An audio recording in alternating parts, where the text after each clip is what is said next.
how do you make a game look good? That's of course a huge question, but in this video we'll attempt to answer it. And I'm not talking about how you create hyper-realistic assets. In fact, the point of this video is to show you that you don't need super high-quality AAA assets or an entire art team to create good-looking games. I mean, realism is cool, but is it really the right choice for your game? A more stylized look can be just as good or even better for many games. So to get a better grasp at what makes a scene pleasing to the eye, we'll have a look at 3 things that hugely influence the aesthetic of your game: composition, lighting, and color.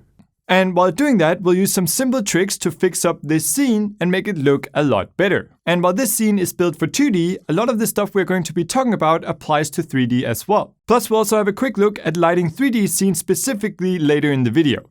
But first, this video is sponsored by Core. Core is the new free game creation platform that lets you create, share, and play games. With Core, it's extremely easy to make beautiful games with no prior game development experience. No coding is required, and you can either build games from scratch or remix and reimagine content shared by other creators with all their easy-to-use tools. Core gives you access to thousands of free high-quality music, sound, and art assets, which is both awesome for prototyping, game jams, or quickly building solid and good-looking games. Core and Global Game Jam will be hosting the Global Game Jam x Core Game Jam on September 16th to October 7th. Everything is completely free, so I definitely encourage you to check out their upcoming events and visit coregames.com by simply clicking the link in the description. So first off, let's talk about composition, meaning the placement and arrangement of elements in the scene. This is a very important part of your scene, and I would argue the most important, because even a beautiful piece can fall apart if presented poorly. We use composition to guide the viewer to what's most important,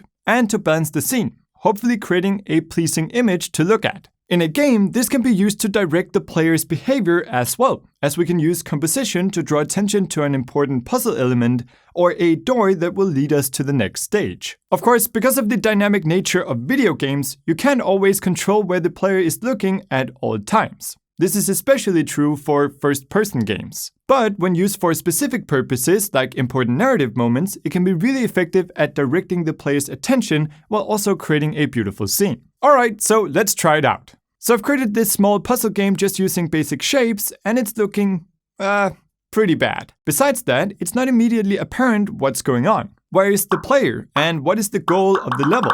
This particular level is pretty easy. The goal is to collect all coins and get to the other side of the level. Very simple. Most players would probably figure this out pretty quickly. But in more complex puzzles, players might get confused because there's no focal element in the scene. Now, the first thing that I notice could be improved here is the camera placement. For now, the puzzle is centered on the screen. Everywhere the player has to go is roughly in the middle, so that's fine. But there's a lot of wasted space, and at the same time, everything feels kind of zoomed in, making it hard to figure out what to focus on. So let's simply give the scene some breathing room.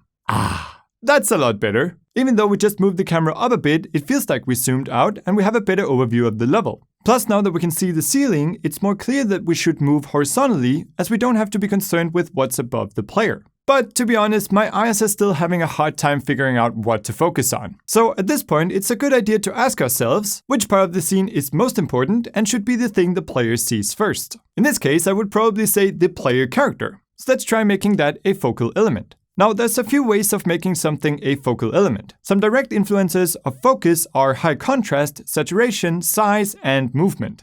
This, of course, only works if one or few elements have these. At the moment, there's a lot of contrast in the scene, but it applies to everything, so nothing really stands out. Let's fix that. I'll go ahead and make the environment, the coins, and the box dark to tone down the overall contrast of the scene. And just like that, it looks a lot better and your eye is immediately drawn towards the player. I'll make him a bit bigger to emphasize the effect even more.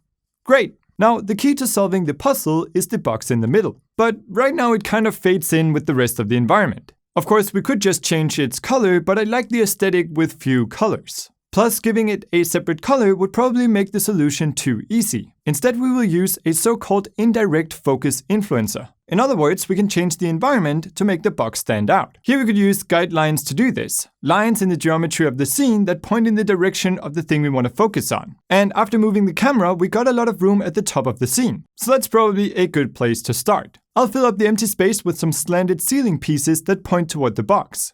And right away, that's a lot better. We've created a nice frame around the playing area while also drawing attention to the box. And we can emphasize this even more. Let's try adding some lighting to the scene. I find that when working with lighting, it helps if I think of it like I'm creating a narrative. In this case, we could imagine that we just wandered into this cave and now some light is spilling in from the entrance. So I'll add a spotlight that shines some light from the entrance onto the box. But the scene still feels a bit unbalanced. There's a lot going on the left side with the contrast and lighting. So I'll add a dim light on the right to balance things out a bit. This also guides the player towards the exit of the level. And this is definitely a key takeaway. Players always go towards the light.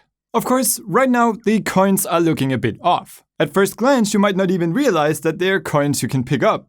So let's fix that. As I mentioned earlier, movement has a huge influence on focus, especially when everything else is static like in this scene. So I've gone ahead and made this little script that makes the coins float up and down. And just like that, they clearly stand out as something you can interact with. Cool, the scene now makes a lot more sense and actually feels a lot better to play even though we didn't touch the gameplay at all. And I think the scene looks a lot better as well. If you're going for a gloomy grayscale look, you could just stop here. But I like colors, so let's add some. And choosing great colors is actually a lot harder than you might think. A slight change in saturation or hue can make or break a color combination. And there's tons of theory about color harmonies and how they influence the look of the image. So if you're having a hard time choosing colors that match, I really recommend you check out a tool like Adobe Color, which is free. This is a very cool web app that lets you create color palettes based on a handful of color harmony rules. Just pick a base color and see how the different rules interact with it, and where the resulting colors are placed on the color wheel. Here are some of the results that you can get with some of the basic ones.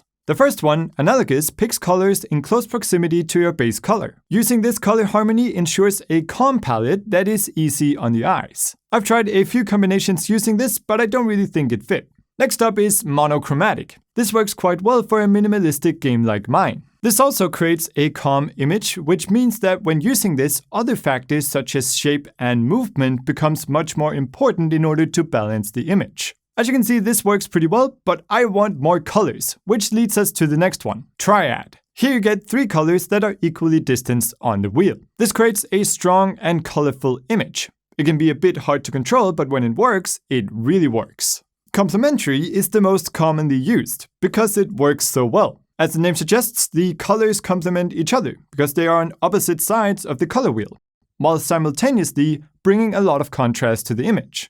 However, using the 2 colors equally often creates an unpleasant image with too much contrast. So choose one and use the other sparingly. The rest of the options are pretty self-explanatory or just variations on what we just talked about, but I of course recommend you try out all of them. And don't forget that the colors you get are just guidelines. You don't have to use all of them, you can change some or remove some, it's up to you. Also, a subtle feature that I actually use a lot is to rearrange the color boxes to see how 2 colors interact when they're next to each other. And a really cool thing is that you can actually upload a picture, and Adobe Color is then going to extract colors from the image. Just throw the image into the app and voila, a 5-colored palette at your disposal. In fact, sometimes I just try with a bunch of cool images to see if I get something interesting. And I actually really like the combination of this one, so let's use these colors in the scene. I'll use most of the colors as they are, but I think the orange is a bit too saturated, so I'll try for something less vibrant, say around here.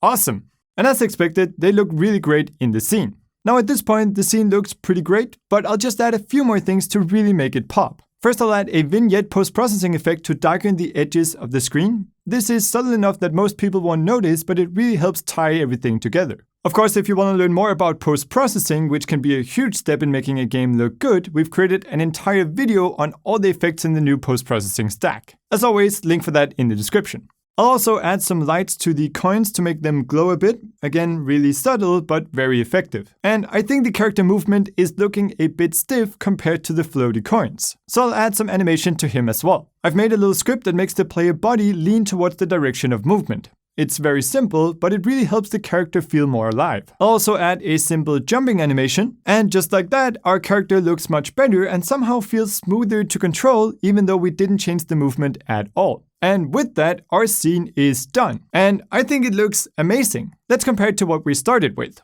Whew! I think the results speak for themselves. So what did we do? First, we moved the camera and changed the environment color. Then we added slanted roof pieces to draw attention to the box. Then we added lighting and movement to the coins. Then we added color. And last but not least, we made some finishing touches. Now, while most of these principles can be applied to 3D as well, there are certain lighting techniques that are specific to 3D. Let's see if we can spice up this scene using some of those. By the way, the temple is from the cartoon temple building kit, which is free on the asset store. The temple looks nice, but the lighting is very boring and contrasty, so let's fix that. First off, I don't really like the way the shadows look in the scene. The light is coming directly at the temple, and so most of the shadows are hidden. So I'll change the direction of the sunlight so that more of the shadows are visible to the camera. In general, if we want to add drama to a scene, show more shadows. Now, the parts that are in the sun look great, but everything in the shadow just kind of fades into the background. A great trick to counteract this is to use a rim or backlight coming from the opposite direction of our main light source, in our case, the sun.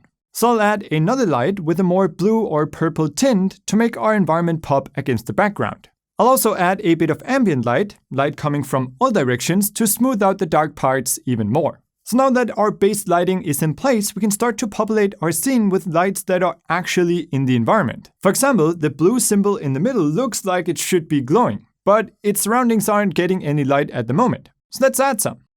That looks a lot better. But now the image feels a bit unbalanced, because there's a lot going on the left side, and the right side is just kind of in shadow. So let's spice up the right side with another light. I'm just gonna add a torch here. In general, it works really well to add physical light emitters to your scene, like lamps or torches. And besides lighting up the area, we've also added a bit of contrast by using two complementary colors, orange and blue. This makes the scene look a bit more dramatic and cool. And at this point, I would again stop to think about the narrative. I imagine this temple being kind of deep inside of a jungle, which means that some green light should be spilling through the leaves and casting a green hue onto the temple. So let's fake that effect by adding a touch of green light. You hardly notice it, but it really brings out that jungle vibe.